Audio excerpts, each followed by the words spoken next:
అందరికీ నమస్కారం. నారా లోకేష్ గారు లేచిన దగ్గర నుండి రెడ్ బుక్ అంటుంటే తన కింద పనిచేసినటువంటి వివిధ స్థానాలు ఉన్నటువంటి వ్యక్తులు ఎలాంటి ఆలోచన ఉంటుంది, ఆలోచన మూలంగా కదా విచ్చలవిడితనం, ఇసుకలో విచ్చలవిడితనం, మద్యంలో విచ్చలవిడితనం, పరిపాలనలో విచ్చలవిడితనం. మొన్న కూడా చూశారు కదా, డోన్లో ఒకడు రేషన్ షాప్ డీలరు తహసీల్దార్పై దాడి చేస్తున్నాడు. ఇంతకుముందు ఇచ్చిన రేషన్ కోటా కంటే ఎక్కువ ఇవ్వండి అని చెప్పి, అంటే చట్టాన్ని అధికారాన్ని ఉల్లంఘించి మా అధికారాన్ని కదా మేమేం ఎంత ఏం అడిగినా కానీ ఏం చేసినా కానీ ఏం కాదనే ఆలోచనతో రెడ్ బుక్ ఒక రాజ్యాంగం అనేది ఒకటి అమలు చేస్తున్నారు కాబట్టి దాన్ని పెట్టుకొని ఆ రోజు చెప్పేటప్పుడు కూడా అతని యొక్క నాయకత్వాన్ని నిరూపించుకోవాలని చెప్పి ఉద్దేశంతో బ్రహ్మాండంగా చప్పట్లు కొట్టారు. ఇదేదో పెద్ద రాజ్యాంగం అయినట్లు. కానీ ఈరోజు జరుగుతున్నది నష్టానికి పూడ్చగలుగుతారా?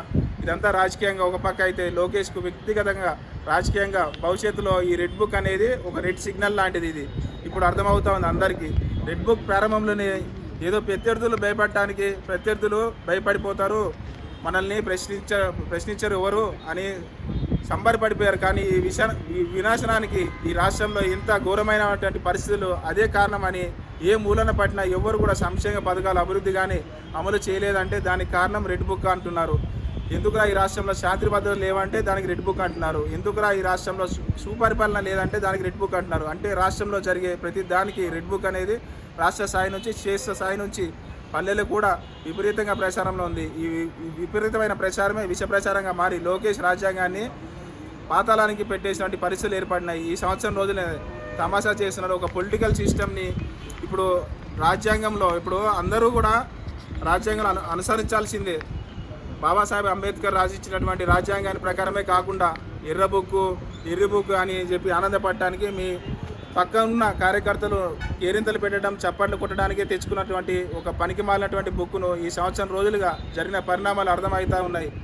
చూసుకోవాలి కదా లోకేష్, ఇప్పటికైనా రాజకీయంగా మీరు మీ తండ్రి గారు అయితే సరే మోసమో అబద్ధమో ఇంకొకటి ఏదో వేరే వాళ్ళ పార్టీలు లాక్కోనో ఏదో చేసాడు, మొత్తానికైతే తెలుగు రాష్ట్రాల్లో ఎక్కువ సంవత్సరాలు పనిచేసినటువంటి ముఖ్యమంత్రిగా ఉన్నాడు.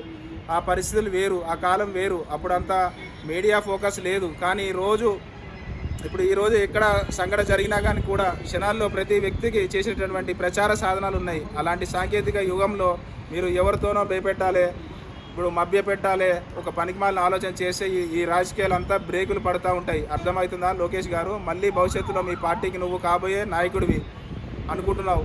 ఇలాంటి లక్షణాలు ఉన్నటువంటి ఒక వ్యక్తి, ఆ లక్షణాలు వచ్చి ఒక ఆలోచన, ఈ సంవత్సరం రోజుల పరిపాలన ఇలా జరిగితే రాష్ట్రం ఎంత కోల్పోతుంది, ఎంత సర్వనాశనం అవుతుంది. ఇప్పుడు అర్థమవుతుందా లోకేష్? చూసుకోండి, ఇప్పటికన్నా మార్చుకోండి. కొంచెం పక్కన పెట్టి చట్ట ప్రకారం పరిపాలన చేయండి. మిగిలిన 4 సంవత్సరాలు ఆ తర్వాత ప్రజల్లో నిర్ణయించుకుంటారు. ఒకసారి జరిగిన సంఘటన, ఒకసారి ఒక ప్రజాస్వామ్యంలో ప్రజల మీద, సమాజం మీద భయంకరమైనటువంటి చేయరానటువంటి ఒక ముద్ర పడితే ఆ ముద్ర చెరుపుకోవాలంటే జీవితాంతం చాలా టైం పడుతుంది. లోకేష్ గారు అర్థం చేసుకోండి ఇప్పటికైనా. Thank you. Me P Koteswararao, Kandukur నియోజకవర్గం.